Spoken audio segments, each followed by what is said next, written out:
Bueno, pues nuevamente vamos a continuar con el vídeo anterior, que por razones obvias también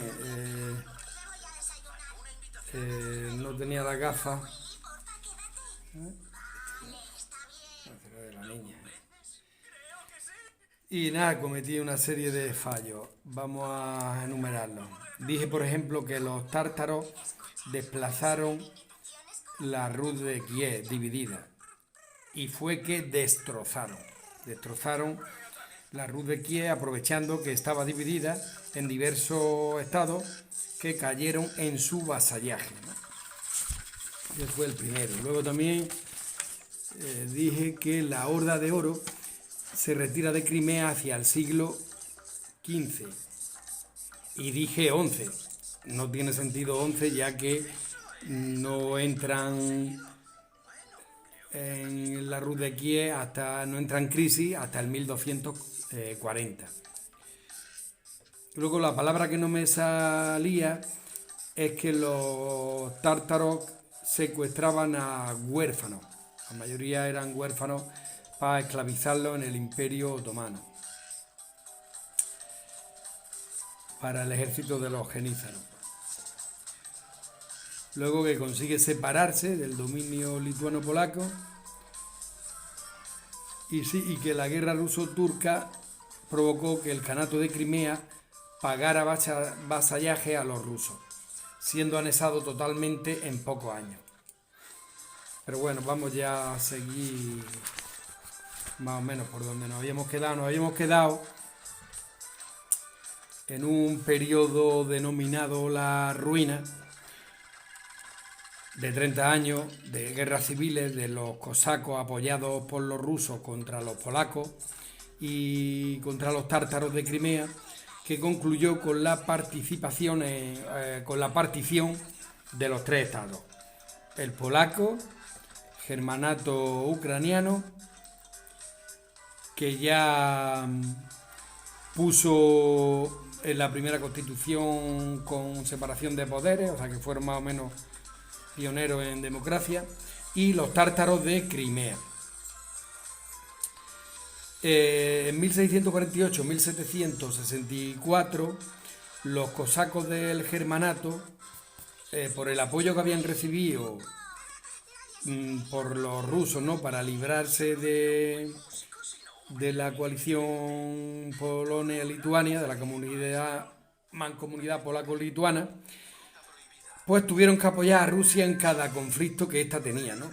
Por ejemplo, durante la Gran Guerra del Norte, un cosaco lideró un grupo en contra de de Rusia y junto al Imperio sueco, pero fueron ampliamente derrotados, y aquí ya fue el nacimiento del Imperio ruso, derrotado con el nacimiento, o sea, del Imperio ruso con Pedro el Grande.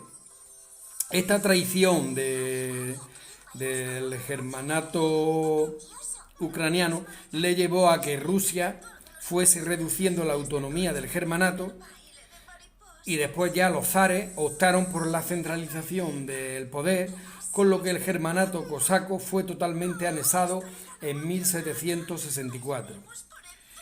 Después, en la guerra ruso-turca de 1768, el Kanato de Crimea tiene que pagar el vasallaje a los rusos y es anexado a los pocos años. Para finales de 1795, Rusia ya dominaba casi todos los territorios ucranianos, menos los del oeste del río Dnieper, que, como vimos, pasaron bajo soberanía austriaca, ¿no?, de los Habsburgo. Que bueno, que todavía, pero bueno, eso parece ser que es así. A ver si en breve me cojo un mapilla y lo miramos. Y claro, todo esto también fue como consecuencia de las particiones de la debilitada Polonia, que contaba con territorio ucraniano. Bueno, en la zona dependiente del Imperio austriaco, ¿no?, que se llamaba Reino de Galicia y Lodomería, esta Galicia, este término Muchos dicen que puede tener algo que ver con lo de Galicia, de origen celta o algo de eso. Bueno, aquí, en esta zona, ¿no?, dominada por los Habsburgo, por el Imperio Austriaco, el idioma ucraniano fue oficial. No así en la zona rusa, que fue prohibido o limitado, ya que allí se vivía un proceso de rusificación. Por tanto, como digo, el idioma y cultura de Ucrania en esta zona rusa fueron limitados en educación y prensa. Los territorios ucranianos estaban comprendidos en Chernihiv, Kharkov, Kiev y Rusia Menor. En cuanto a Crimea y las costas del Mar Negro, se incentivó la inmigración de otras etnias para contrarrestar a turcos y tártaros, que eran mayoría hasta entonces. En el siglo XIX, no, sobre el 1848, que ya fue el auge de los nacionalismos, surgieron grandes figuras ucranianas como Taras Chernenko, Mikhailo Drayumanov. Después, ya en la Primera Guerra Mundial, hubo un hecho curioso, y es que muchos ucranianos combatieron entre sí, ¿no? Porque los dominados por el Imperio Austrohúngaro y los del Imperio Ruso, ya que estaban en bandos opuestos, ¿no? Que al final de la misma, de la guerra, pues los dos imperios desaparecieron, ¿no? En concreto fueron 4, ¿no?, los imperios que desaparecieron: el austrohúngaro, el ruso, por la Revolución Rusa, el imperio alemán y el imperio otomano, que ya estaba en decadencia. Bueno, entonces esto fue una gran oportunidad para obtener la ansiada independencia, ¿no?, de Ucrania. De Austro-Hungría, por tanto, se desprende la región de Ucrania occidental, y aprovechando la guerra civil rusa, sale la República de Ucrania. Bueno, hay una guerra civil entre bolcheviques y el ejército blanco. Se da la guerra de independencia de Ucrania, proclamándose la República Popular Ucraniana. Y su lucha se entrelaza también conjuntamente con la de Polonia. Así que los ucranianos se dividen, hay distintas facciones. Hay una apoyada por los polacos, que querían una república. Hay otra apoyada por el ejército blanco, que son los herederos del germanato. Hay otra denominada Ejército Negro, liderada por el anarquista Néstor Magno, que querían un territorio único y libre.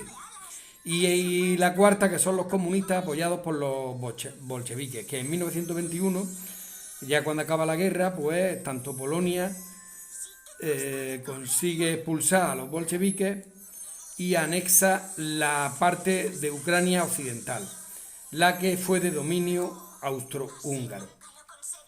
No así la Ucrania rusa, que esta sí se queda en manos soviéticas. Mientras que el Ejército Rojo reivindica la soberanía, que es lo que acabo de decir, de todo el resto de Ucrania, quedando el país otra vez dividido en dos estados, incluso quedando minoría en Rumanía, en Checoslovaquia, que también surgió de la desintegración del Imperio Austrohúngaro, ¿no? Porque se formaron, al desintegrarse el Imperio Austrohúngaro, se formaron un montón de países, como fue Checoslovaquia, en fin, Austria, en fin. Bueno, los ucranianos de Polonia también fueron nuevamente reprimidos por un gobierno que restringía su idioma. Incluso suprimió el término ucraniano por ruteno. Más tarde, ya en la parte soviética, destaca el líder ucraniano bolchevique Nikola Chernivtsi, quien se encargó de la ucranización del territorio. Recordemos, en las costas del Mar Negro, sobre todo en Crimea, aún predominaban mayorías turcas y tártaras, aunque ya pertenecían a un homogéneo, más o menos, estado ucraniano.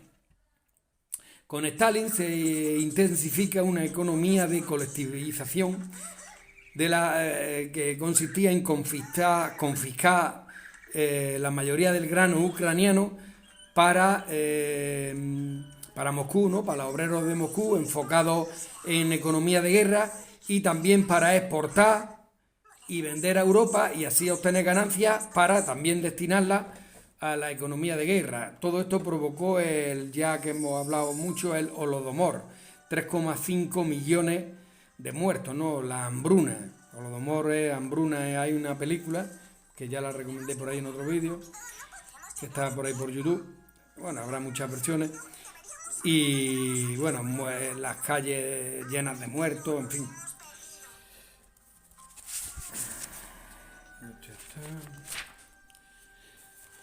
Sí, esto es considerado, este episodio, por los intelectuales como un genocidio debido a la negligencia de las autoridades soviéticas o tiranía y cada vez más fuerza que fue intencionado debido al represivo régimen de Stalin. Bueno, muchos ucranianos opositores al régimen bolcheviques fueron represaliados y víctimas del Gran Terror, en donde todo enemigo político, como vimos en los vídeos de Rusia en alusión a Stalin, pues eran exterminados o enviados a los gulags, ¿no? Campos de exterminio. Ya en el inicio de la Segunda Guerra Mundial, cuando Hitler el 1 de septiembre del 39 invade su mitad de Polonia y Stalin a los 15 días hace lo propio con la suya, todo ya, como vimos, había sido acordado 15 días antes en el pacto Ribbentrop-Molotov, ¿no? Nombres de los ministros de Exteriores de Alemania y ruso, respectivamente, pues donde se acordaron la no agresión mutua y letra pequeña el reparto de Polonia y más cosas, ¿no? Y como consecuencia de esto, la URSS se queda con la parte ucraniana occidental que seguía aún en dominio polaco. Así la antigua Galicia, ¿no? Que como he dicho antes puede que venga por los celtas, forma parte de la República Soviética Ucraniana. Pero esto fue efímero, ya que el 1 de junio del 41 fue la Operación Barbarroja, como también muchas veces ya hemos comentado, ¿no? Que era Barbarroja era el mote del rey Federico de Prusia, ¿no? El que puso de Kaiser a Otto von Bismarck, creo, uno de los Federicos, eso. Bueno, pues entonces del primer Reich, digamos, el primer imperio alemán. Entonces la operación Barbarroja, como ya hemos dicho tantas veces, se dirigió en tres frentes. Uno a asediar a Leningrado, el antiguo San Petersburgo, que allí fue donde fue la División Azul. Otro hacia el poder, hacia Moscú, que se va a quedar 50 kilómetros, y otro hacia el petróleo del Cáucaso, pero que este fue el que por pegarse el pegote lo desvían a Stalingrado, y ahí ya fue un antes y un después. Bueno, los ucranianos fueron los primeros en caer. Destacan la virulenta batalla de Kiev, y también muchos los vieron a los alemanes como libertadores del yugo bolchevique, ¿no? Claro, 800.000 ucranianos muertos. Los alemanes fundan el Reich Comisariado con la idea de alemanizar Ucrania y asegurar el espacio vital, ¿no? Como todos sabemos que Ucrania, el granero, ellos decían que era el granero de Europa. Para eso entierran casi vivos a 100.000 judíos en el barranco de Babi Yar. Al acabar la guerra, los alemanes son derrotados con un coste entre 5 y 8 millones de ucranianos, ¿no? En los dos bandos, entre civiles y combatientes. Así, la República de Ucrania reivindica los territorios ocupados por Polonia y adquiere las fronteras actuales, excepto Crimea, que pertenece a la República Socialista Soviética Rusa, ¿no? Aquí hay que quedarse con este detalle, ¿no? Así que, como digo, la República Ucraniana, que esto reivindica los territorios ocupados por Polonia, ya quiere decir que aquí ya se unifica Ucrania aunque esté bajo la Unión Soviética, excepto Crimea, que aún seguía perteneciendo a la República Socialista Rusa, como vimos que, o veremos que hizo un oblast, que eso es como una especie de autonomía. Pero bueno, ya me he pasado 15 minutos y entonces lo veremos en el próximo episodio. Bueno, hoy hemos tenido de música ambiente La Abeja Maya.